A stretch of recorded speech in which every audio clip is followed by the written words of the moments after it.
Les chauffeurs de taxis communaux de Grand Bassam observent une grève ce lundi 7 février 2022 jusqu'à nouvel ordre.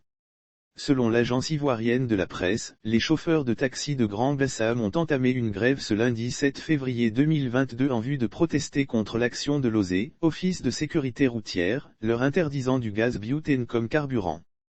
Contrôles intempestifs et abusifs à en croire leur porte-parole, Kouyaté Mohamed, ils manifestent ainsi leur mécontentement contre la brigade de l'Office de l'OSE qui opère des contrôles intempestifs et abusifs à Grand Bassam et banlieue en mettant en fourrière tous les véhicules roulant à gaz butane contre des contraventions allant de 22 500 à plus de 180 000 francs CFA. Au-delà du contrôle des pièces, ils nous taxent de rouler à gaz en nous délivrant des papillons injustifiés. Il y a quelques mois, ils sont venus nous dire de mettre à jour les pièces de nos taxis, c'est ce que nous avons fait. Maintenant, au-delà du contrôle des pièces, ils nous taxent de rouler à gaz en nous délivrant des papillons injustifiés.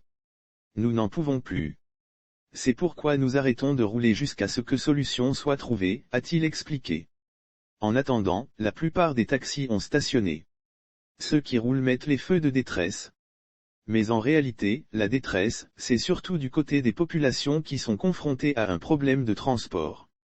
De plus en plus de taxis roulant à gaz. Notons que presque tous les taxis communaux du département de Grand Bassam, de Benoît et d'Aboisseau et bien d'autres villes de Côte d'Ivoire roulent à gaz. Alors que le gaz butane expose les véhicules au risque d'explosion mettant ainsi la vie des conducteurs et des passagers en danger.